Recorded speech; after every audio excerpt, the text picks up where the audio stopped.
የሳቃችን ምንጭ የመጨረሻው እረፍት።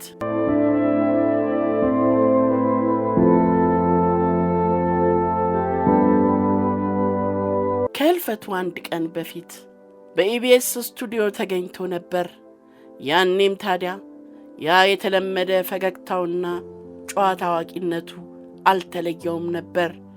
ከሥራ ባልደረቦቹ ጋር እየተጫወተ ቀረጻውን ጨርሶ ወደ ቤቱ ሄደ። ነገር ግን ያ የቤተሰብ ጨዋታ መሪ የዘመን ድራማው ውዴ የመጨረሻ ስንብቱን እያደረገ እንደነበር ማንም አላወቀም።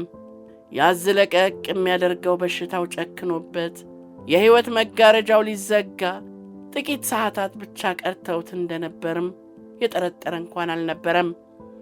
ጥር 8 ቀን 2018 ለድፍን ኢትዮጵያውያን የጥበብ ቤተሰቦች ልብ ሰባሪ ከባድ ሐዘንን ይዛ የመጣች ጎዶሎ ቀን ነበረች። በኢትዮጵያ የጥበብ ሰማይ ስር በፈገግታው ድምቀት፣ በትወናው ጥልቀትና በሰብአዊነቱ ርኅራኄ ብዙዎችን ሲያስደምም የነበረው አርቲስት ነጻነት ወርቅነህ ነፂ ድንገተኛ እልፈቱ የተሰማበት አሳዛኝ ዕለት። ያ የሦስት ልጆች አባት፣ ያ የብዙዎች ወንድም፣ ያ የጥበብ ቤተሰብ ድምፅ በድንገት ተገታ። የሲኒማው ፈገግታ በ40ዎቹ መጀመሪያ ሞተ የሚለው ዜና እንደ መብረቅ ሲወርድ ተመልካቹ ይሄም አንዱ ቀልዱ ቢሆን ብሎ ተመኘ። ነገር ግን እንደ ወሬ ነጋሪ ድራማው ሳይሆን ይሄኛው ወሬ እውነተኛና መራራ ሆነ።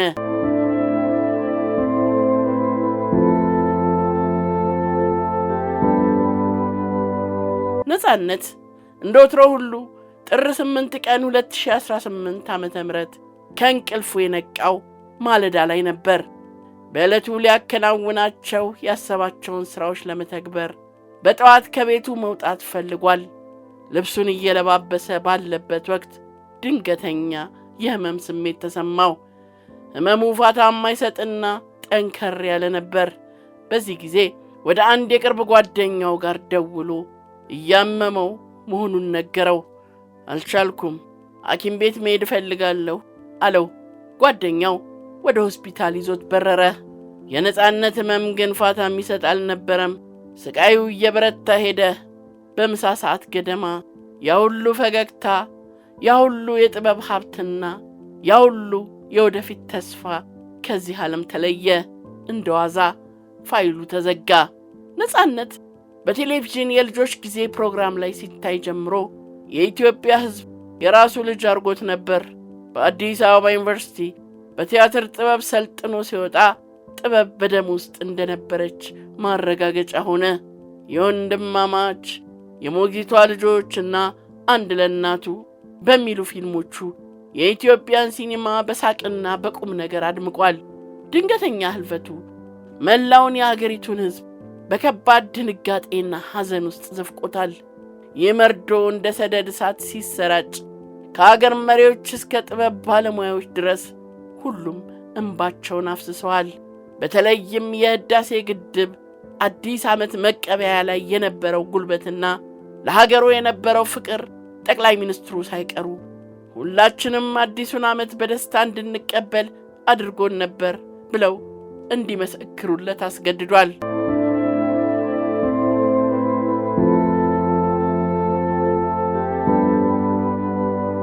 ነጻነት በእናትና አባቱ የጋራ አቅፍ ውስጥ ለማደግ የታደለ ልጅ አልነበረም። እናትና አባቱን ገና በለጋነቱ አጥቶ በብቸኝነትና በናፍቆት ያደገው ነጻነት የወላጅ ፍቅር እጦቱን በኪነ ጥበብና በሰው ፍቅር ለመካስ የጣረ ታላቅ ሰው ነበር።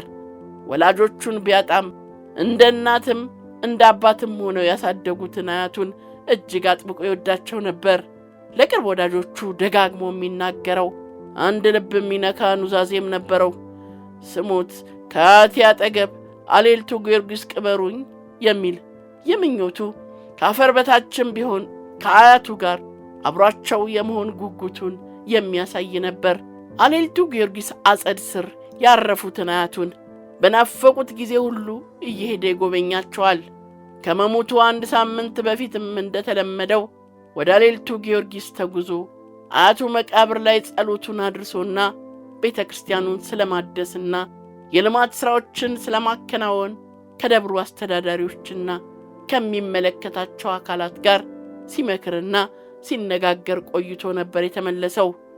ሆኖም ግን አያቱ ጎን የመተኛት ሕልሙ ሳይሳካ ቀርቷል።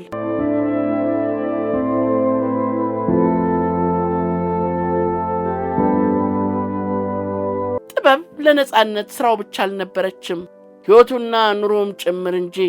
ከልጅነት እስከ ዕውቀት፣ ከመድረክ እስከ ሲኒማ፣ ከሕመም እስከ ሳቅ የዘለቀው ጉዞ ፍጻሜውን አግኝቷል።